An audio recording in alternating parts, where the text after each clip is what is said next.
আজ বানাবো মালপোয়া পিঠে বা তেলের পিঠে। তো চলো বন্ধুরা, তোমাদের সাথে রেসিপিটি শেয়ার করা যাক।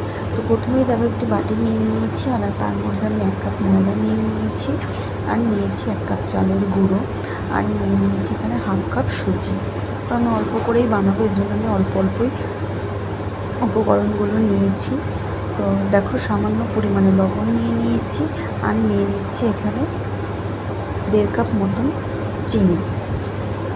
তো তোমরা যে যেরকম মিষ্টি পছন্দ করো সেই বুঝে চিনিটা দেবে। আর দেখো সামান্য পরিমাণে মৌরি আমি হাতে ডলে তারপর এর মধ্যে দিয়ে দিয়েছি। তারপর আমি এই শুকনো উপকরণগুলো ভালো করে মিশিয়ে নিলাম। দেখো আমি মিশিয়ে নিচ্ছি, এতে কি হয়, এতে ব্যাটারটা করতে ভালো হয়। তো দেখো এই যে উপকরণগুলো আমি মিশিয়ে নিয়েছি, এবার সামান্য পরিমাণে জল দেবো অল্প অল্প করে, আর আমি এই ব্যাটারটা তৈরি করে নেব। তো তোমরা ভালো করে দেখে নাও। এই যে ব্যাটারটা দেখো আমার রেডি হয়ে গেছে, প্রায় খুব বেশি পাতলা না, আবার খুব বেশি ঘনও করিনি। তো ব্যাটারটাকে এইভাবেই করতে হবে।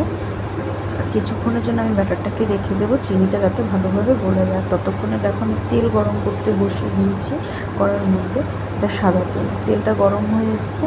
আর দেখো আমি যে পিঠেগুলো আমি ছেড়ে দিয়েছি এখানে তেলের মধ্যে, কীভাবে ফুলে উঠছে দেখো। তো তোমরা যদি এইভাবে ট্রাই করো বাড়িতে, অবশ্যই পিঠেগুলো ফুলে উঠবে, আর বাইরেটা ক্রিপসি আর ভিতরটা সফট হবে। খেতেও দুর্দান্ত হয়। একবার অবশ্যই বাড়িতে তোমরা ট্রাই করো, দেখবে খেতে দারুণ লাগবে।